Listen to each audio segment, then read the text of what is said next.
Welcome back. I've got a review for the epic Zombie Lake. So I watched this for the B-Movie Challenge today. It's been a long time since I've seen this movie. This movie demands its own separate review. It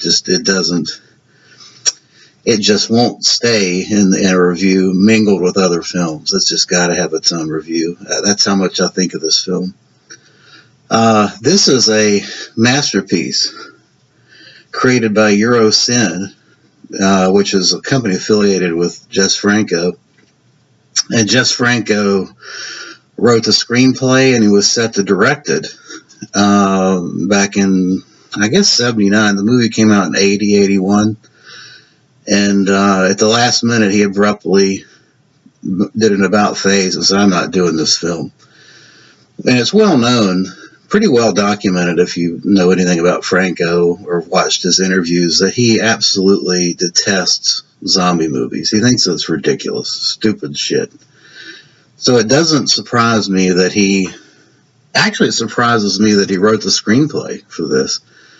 It doesn't surprise me that he walked out of being the director on this thing. But the long story short is that John Roland was asked to replace him at the last minute, and he did it. But years later, John Roland didn't want to take credit for the film and denied he ever directed the film. And I can't blame him, really. It's so bad. This really is a so bad it's good. A lot of people would say this is the worst zombie film of all time. I would disagree pretty strongly. I think this is entertaining as hell. This is a feast for the eyes. I mean, every minute of film has some screw up or something on it that leaves you just scratching your head or laughing or. I mean, from an entertainment standpoint, I don't know that this can be beat. I mean, it has it all. And it's got, I made a laundry list, or attempted to make a partial list of all the screw ups in this film. And I don't know that I captured it all. And I don't know that you could. I mean, I think you could watch this and rewatch it and really document all the screw ups in this film and probably never complete the process. It's that entertaining. It's that watchable film. So basically what you got is a Nazi zombie film, underwater zombies. So there's actually been very few underwater zombie films. The first that I know of was back in the 40s, Zombies of Morata. And then of course you had what I think is the preeminent underwater zombie film, that was Shockwaves in the 70s. You of course got certain scenes of underwater zombies. Zombie Holocaust has the classic scene with the zombie fighting the shark, and you got Oasis of Zombies. But this one pretty much, other than Shockwaves, is dedicated to the concept of zombies in a lake. And of course, the lake is really a swimming pool. I mean, it's just, I mean, you owe it to yourself to get this film if you don't have it. But anyway, so what the deal is, in World War II, the Nazis invaded a small French town, and they just got blown away. There's flashback sequences, but basically the Nazis just got obliterated by the villagers, and the villagers threw the bodies in a lake. And then, of course, you fast forward to, I guess, modern times, and the film starts out with a gorgeously attractive exotic brunette woman that just trolls past this little sign that says swimming. No swimming. It's got a big skull and a cross sign saying, yeah, obviously don't go in here. But what does she do? She grabs the sign, pulls it up, throws it on the ground, strips, and gets in the lake. Of course, that's what you would do. and natural. And the lake is nasty. I mean, it's brown, dirty water, a lot of vegetation. It looks like a cesspool. But she gets in this, and of course, there's a zombie underneath, and all the underwater shots are, of course, a swimming pool. It's pristine, clear water. You might get a leaf or two, or a stem, or something kind of floating in front of the camera, but basically, it's a swimming pool. And the zombie, of course, kills her. And then you flash on to the villagers talking about what's going on. The girl's now missing.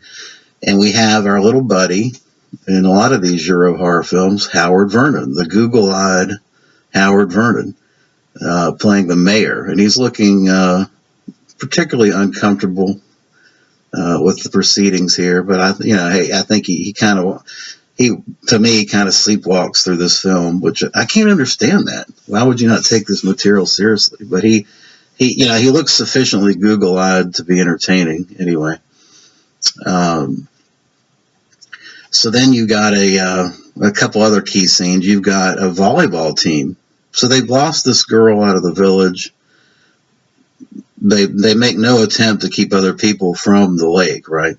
So now you've got a volleyball team, a women's volleyball team that naturally they're going to have some fun too. They're going to go to the lake, strip naked, of course, because that's what 7 or 8 women would do when they're together. They all strip naked and jump into this nasty, dirty pond. And of course they get eaten. And the zombies are not your typical flesh-eating zombies. They're like vampires. They're basically blood-drinking vampires is what they are. So if that's not enough, now you've got a little subplot of one of the zombies actually has a personality. He's got a character. He's got a backstory, an arc. He was involved with one of the village girls, got her pregnant, and now the daughter is in the village, and the zombie encounters the little girl, and they figure out what each other is through this little rosary necklace or something like that. And the zombie recognizes her, and they actually carry on a semi-relationship.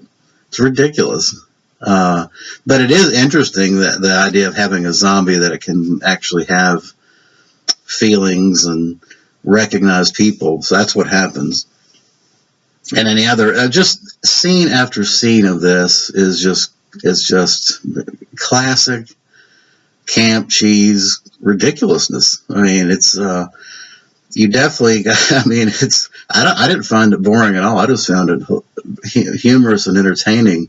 It's kind of like watching almost like driving past the scene of a traffic accident. You've got to stop. You got to slow down and take it in because it's just unbelievable. I mean, you can't. I mean, every scene of this thing is just a feast of screw ups and ridiculousness.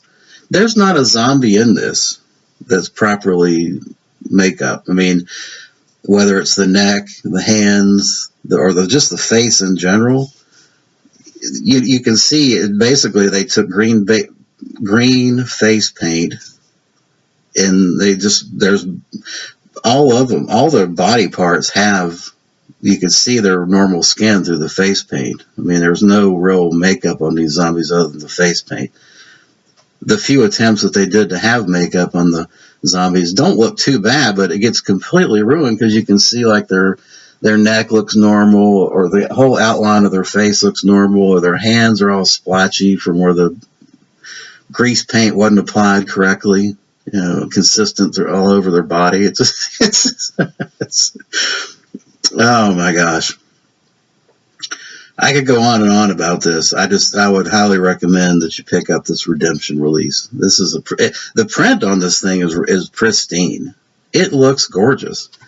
I highly recommend this. It's relatively cheap. I think you can pick it up for $9-10. It's sparse on special features.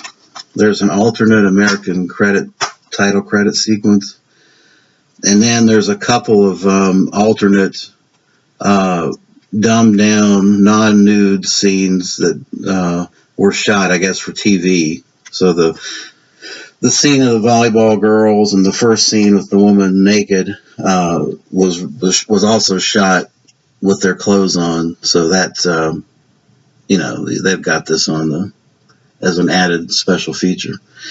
Let me try to go through. I'm going to attempt to go through just to give you a context for how ridiculous this is.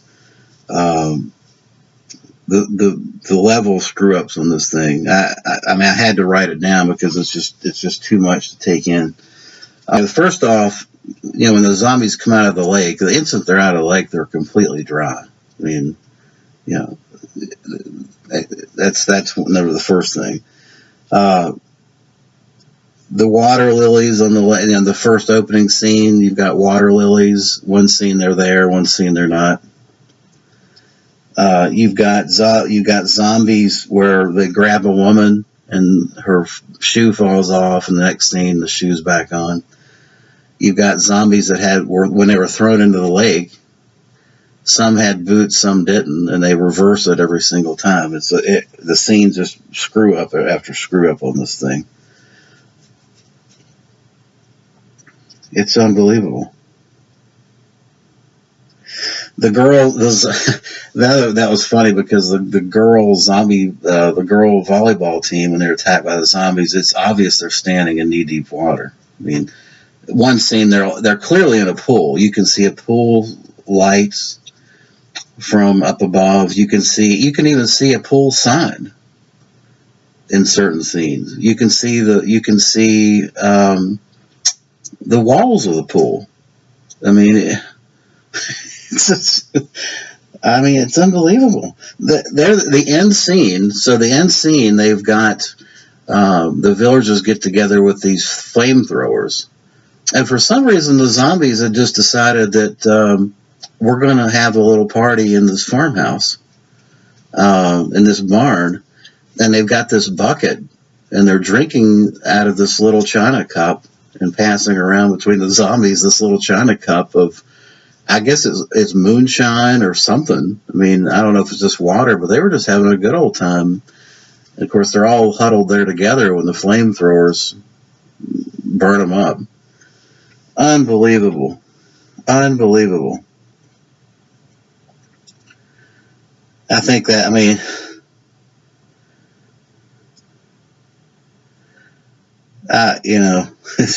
you can.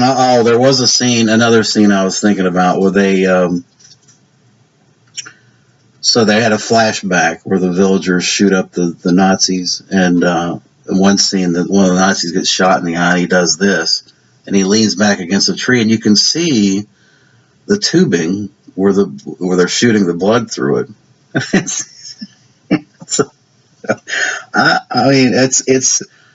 I'm telling you, this movie is a feast for the eyes. If you've avoided this film because of its reputation, do yourself a favor and don't avoid it. It's a hoot. It's hilarious. I'm going to stop there because I had like a list of 15 different things after watching this for like the third time, I guess, in my life. But this time I really watched it with a scrutinizing eye, which it just defies description. You just have to get Zombie Lake. So there you go. I'm going to stop right there. That's my review for Zombie Lake, and I hope you enjoyed it. Thanks.